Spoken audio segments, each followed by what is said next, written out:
वडा नम्बर 7 बाट ओठा वाङले, त्यसपछि भक्तमाया नानी तुलदीप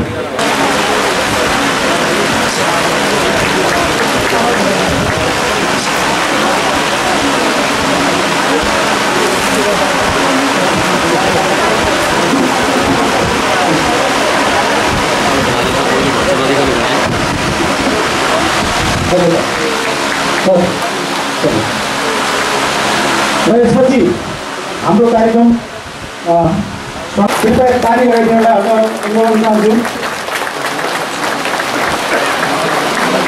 अब यसरी म वडा अध्यक्षलाई पनि अनुरोध गर्न चाहन्छु, अगाडि आइदिनु होला। फार्सी दरेजी वडा नम्बर 1 त्यसैले माला लगाइदिनु होला र अभिर लगाइदिनु होला। राज्यले फार्सी दरेजी अगाडि आइदिनु होला। त्यसै गरी काशी सेवाजीलाई अनुरोध गर्न चाहन्छु र वीरबहादुर भट्टराईजीलाई अनुरोध गर्न चाहन्छु। यसै गरी चन्द्रबहादुर कुमारजी, रेखबहादुर राणाजी र काली मान्छेजीलाई अनुरोध गर्न चाहन्छु। साथीहरू खाना पनि अगाडि ल्याइदिनु होला। म सदस्यज्यूहरूलाई पनि आमन्त्रण गर्छु, उहाँले टिका र खाना लगाइदिनु हुनेछ सदस्यज्यूहरूलाई।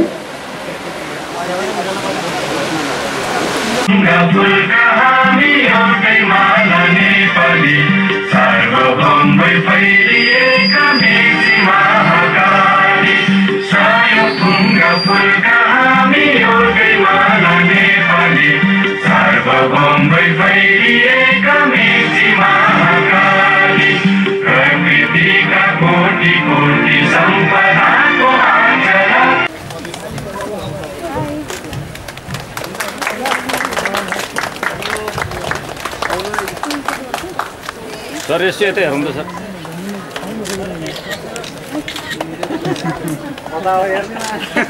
जता धेरै छ त्यता हेऱ्यो। यता मात्र नि खिचौँ है, त्यता मात्र नखिचौँ, यता मेरो नि आउने गर।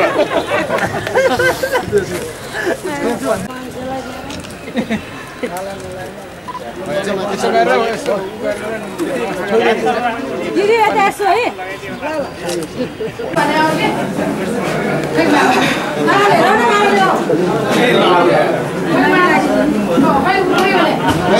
गाडी सर खाइ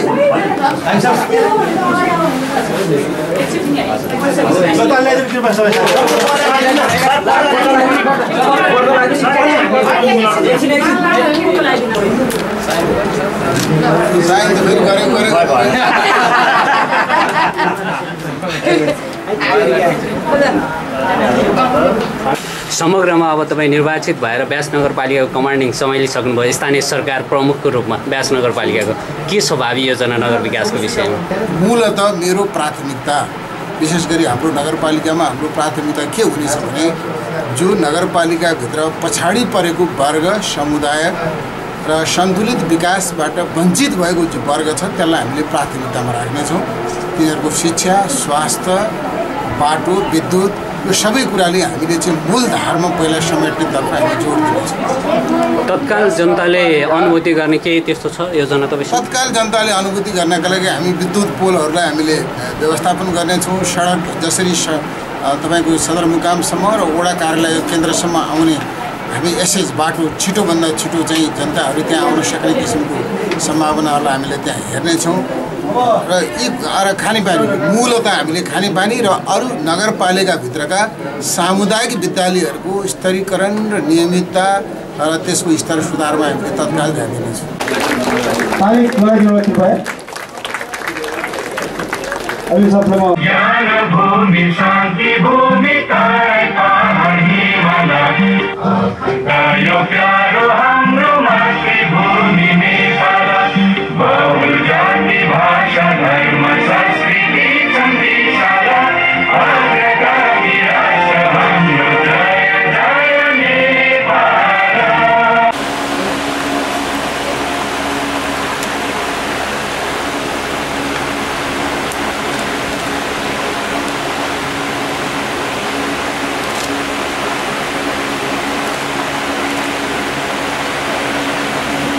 नम्बर 9 किसन गुरुङ, हेडमाया सुना, विनोद पौडेल र सूर्यमाल थापाजीलाई पनि म स्वागत गर्न अगाडि आइदिनु।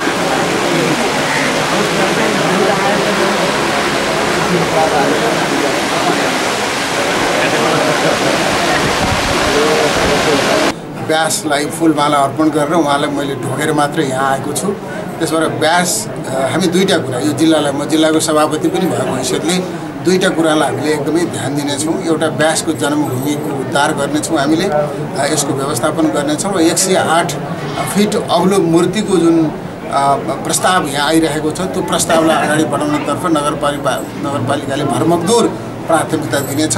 अर्को सारा हिन्दूसँग सम्बन्धित जति पनि धार्मिक क्षेत्रका व्यक्तिहरू संसारभरि छरिएर रहनुभएको छ उहाँ एकचोटि व्यास जन्मभूमि आउनै पर्ने किसिमको एउटा आकर्षण हामीले सिर्जना गराउनेछौँ, जसले गर्दा यहाँको पर्यटकीय उद्योग व्यवसायमा पनि धेरै ठुलो परिवर्तन आउँछ भन्ने हामीले महसुस गरेका छौँ। र अर्को भानुभक्तको यो जिल्ला भएको हुनाले नेपाली भाषालाई अगाडि बढाउने भानुभक्तको जुन चाहिँ योगदान थियो त्यो योगदानलाई हामीले प्राथमिकता राखेर भानुको नगरपालिकामा पनि हाम्रै पार्टीको साथीहरूले विजय हासिल गर्नुभएको छ। संसारभरिका नेपालीहरू एकचोटि भानु जन्मस्थलमा आउने किसिमको वातावरण निर्माण गर्ने गरी हामीले कार्यक्रम तर्जुमा गर्नेछौँ। व्यासबाटै यो नाम नगरपालिकाको नाम व्यासबाटै आएको हुनाले व्यासको चाहिँ जुन मूर्ति छ र व्यासको जुन किसिमको एउटा योगदान छ त्यसलाई हामीले प्राथमिकतामा राखेर काम गर्ने।